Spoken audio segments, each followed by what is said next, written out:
Mircea the Elder, also rightfully called the Great, had many sons, of whom I will only mention Vlad II Dracul, father of Vlad Tepes.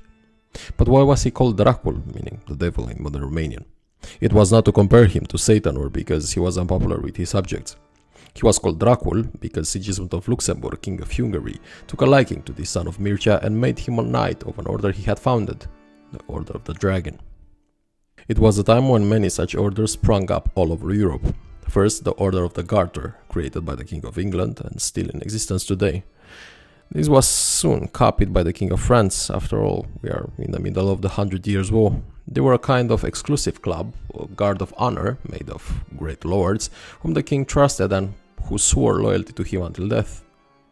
King Sigismund created the Order of the Dragon at a time when his hold onto the throne was weak and he was still uncertain of victory over other pretenders. It was made up almost entirely of Hungarian magnates, loyal to Sigismund, and only 3 foreigners: the despot of Serbia, a prince of Ruthenia, and Vlad. Vlad was so proud of this knighthood that, when he became voivode of Wallachia, he had the order's emblem, a dragon, minted onto coins and used as his personal seal. The people therefore called him Dracul, which meant the dragon at the time.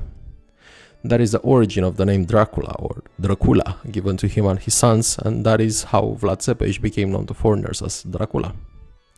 I will not dwell on Vlad II so much, even though he too was an interesting character.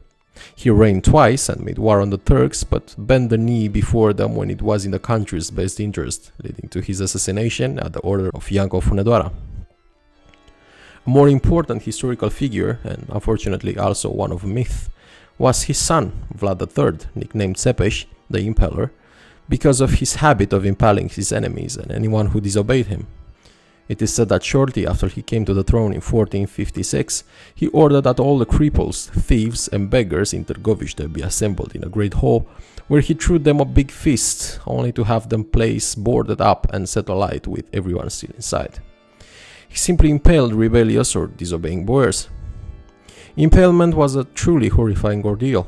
First, a long, sharpened stake would be driven into the ground, or a young tree would be stripped of its branches, sharpened and then greased. Next came the most terrible part. The condemned would very slowly be lowered into the stake, which penetrated the anus and exited close to the head, missing the heart and the vital organs to avoid instant death. The victim took days to die, their eyes gouged out by ravens. It was a barbaric execution method that made Vlad infamous across Europe, and rumor went that he had impaled thousands upon thousands of people.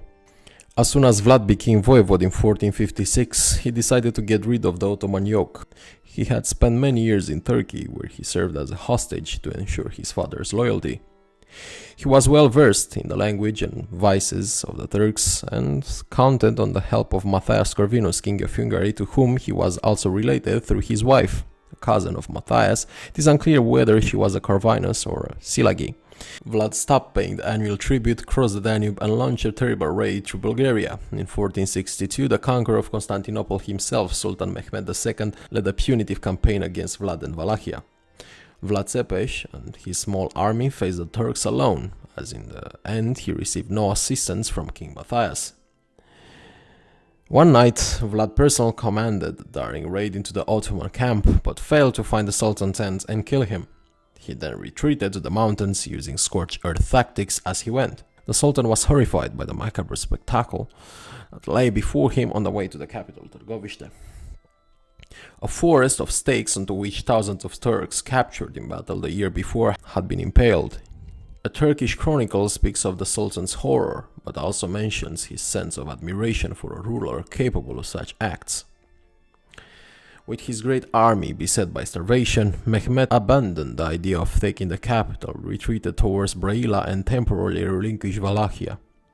However, he left behind an army corps led by Vlad's brother Radu the Fair, who within 3 months was able to persuade the majority of the boyars that Vlad's policies were disastrous for the country, that help from our Christian neighbors was not forthcoming, neither from the Hungarians, not the Poles, not even from Stefan of Moldavia, and that it was wiser to bend the knee, as his illustrious grandfather Mircea the Elder had eventually done.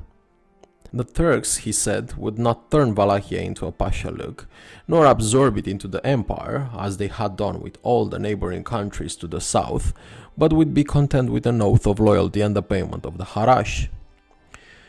Deserted by the boyars, Vlad Tepes looked for support and sanctuary in Transylvania, but as he had impelled a great many Saxon merchants for disobeying his ban on their retail trade in Wallachia, and had actually made terrible incursions towards Brasov and its surroundings, even impaling women and children, which could be the source of the snake legend, the Saxons had made him so infamous that King Matthias, instead of providing support, actually imprisoned him in his castle for 12 years. His most famous portrait, a very lifelike depiction found at Ambras Castle in Innsbruck, Austria, which to a physiognomist could denote a character of unspeakable cruelty, dates from that period. In 1476, when King Matthias Corvinus finally chose to wage war on the Turks, he decided he needed the Impaler and put him on the throne in Târgoviște once more. Despite his reinstatement, Vlad was murdered after several weeks in unknown circumstances, probably by boyars who feared retribution. Thus ended the reign of Vlad Tepes, a remarkable historical character, infamous throughout the world because of his atrocities. Over time, his negative image became almost a caricature, such as his representation in the late 19th century novel of Irish writer Bram Stoker, Dracula, the origin of a string of horror films bearing this name. This caricature is now commercially and irresponsibly exploited by modern Romanian regimes.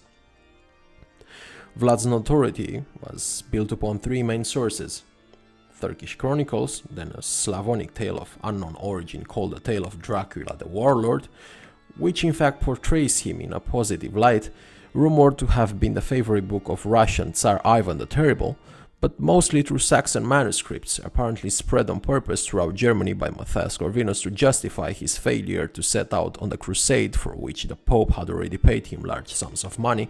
At least this is the hypothesis proposed by historian Șerban Papacoste, and it is an interesting one. Basically means we could be looking at one of the first cases of straight propaganda or even a smear campaign using the newly invented printing press, which enabled the Saxons scare stories about Vlad to spread wider and faster than ever before. Other authors, however, use various documents to attribute the first commissioned piece of writing against Vlad Tepes to a Saxon nobleman with whom he had a legal dispute, all of which makes it very difficult to tell fact from fiction in stories about him. He certainly used impaling on a scale never before seen, which in itself is sufficient to make anyone infamous. But it is also possible that his reputation could mostly be derived from certain eccentricities attributed to him in these stories, such as nailing the turban of a Turkish envoy to his head for failing to remove it before the voivode.